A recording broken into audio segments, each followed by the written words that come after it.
Hi my dear பொண்டாட்டி, wish you happy birthday. என்னோடய பர்த்டேக்காக நான் ஒரு கிஃப்ட் செய்ய போகிறேன்.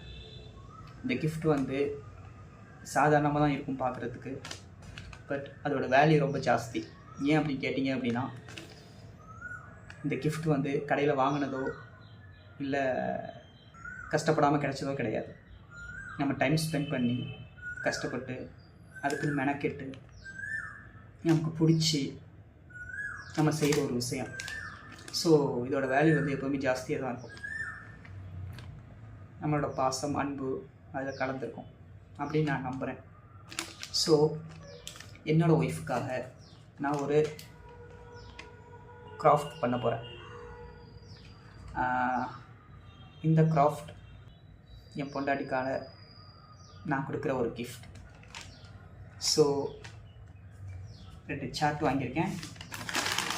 அதுக்கப்புறம் பென்சில், ஸ்கெட்சு, மார்க்கர், ஃபெவிக்விக் எல்லாமே வந்து வாங்கி வச்சுருக்கேன். ஸோ இதையெல்லாம் வச்சு நான் இப்போ ஒரு கிராஃப்ட் பண்ண போகிறேன். என் கையாலேயே செய்ய போகிறேன், என் ஒய்ஃபுக்காக. ஓகேவா?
ஓகே, வந்து பாதி ஒர்க்கு முடிஞ்சிருக்கு. ஸோ இன்னும் கொஞ்சம் ஒர்க்கு பெண்டிங் இருக்குது. எனக்கு வந்து இந்த ஹேண்ட் கிராஃப்ட்லாம் அவ்வளோவா தெரியாது, பட் என் ஒய்ஃபுக்காக நான் வந்து செய்கிறேன். கொஞ்சம் டைம் எடுத்து மெதுவாக தான் செய்ய முடியும். ஸோ இந்த ஹேண்ட் கிராஃப்ட் கார்டு வந்து பார்க்குறதுக்கு சிம்பிளாக இருந்தாலும் இதுக்கு பின்னாடி இருக்கிற ஒர்க், இதுக்கு பின்னாடி இருக்கிற டைம், இதுக்கு பின்னாடி இருக்கிற அன்பு, பாசம், இதில் நான் எழுத போகிற விஷயம், இப்படி எல்லாமே ரொம்ப ரொம்ப ஸ்பெஷலாக செம்மையாக இருக்கும். இந்த உலகத்தில் நம்ம எவ்வளோ பெரிய கிஃப்ட் வாங்கினாலும் அவளுக்காக டைம் ஸ்பெண்ட் பண்ணி வீடியோ போடுறதா இருக்கட்டும், இல்லை அவளுக்காக கவிதை எழுதுறதா இருக்கட்டும், இல்லை இந்த மாதிரி கிராஃப்ட் செய்கிறதா இருக்கட்டும், இது எல்லாமே வந்து ஒரு ஸ்பெஷல் தாங்க. இது எல்லாமே வந்து ப்ரைஸ்லெஸ் கிஃப்ட்ஸ் அப்படின்னு சொல்லலாம். வந்து திரும்ப கிராஃப்ட் ஒர்க்கை ஸ்டார்ட் பண்ணிடலாமா?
ஓகேங்க, என்னோடய பாப்புக்காக நான் ரெடி பண்ண ஹேண்ட்மேட் கிராஃப்ட், என் கையாலேயே அவளுக்கு ஒரு பர்த்டே கிஃப்ட், ஒரு கார்டு ரெடி பண்ணிட்டேன்.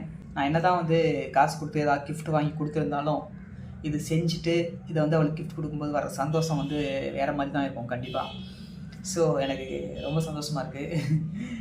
நம்ம கையால் அதை பண்ணியிருக்கோம் அப்படின்ட்டு பார்க்கும்போது இதை புல் பண்ணோம் அப்படின்னா உள்ள ஒரு மெசேஜ் இருக்குது என் ஒய்ஃபுக்காக. நீங்கள் ஆல்ரெடி பார்த்துருப்பீங்க. ஸோ இது எப்படி இருக்குது அப்படின்ற கமெண்ட் பாக்ஸில் சொல்லுங்கள். என் ஒய்ஃபுக்கு once again wish you happy birthday. பாப்பு, உனக்காக என்னோடய கிஃப்ட் இது தான். இது எந்த அளவுக்கு பிடிச்சிருக்கு அப்படின்றது எனக்கு தெரியல, நீ கமெண்ட் பாக்ஸில் சொல்லு. இதை நான் உன்னை நேரில் பார்க்குறப்போ இந்த கிஃப்ட்டை நான் உன்கிட்ட கொடுக்குறேன்.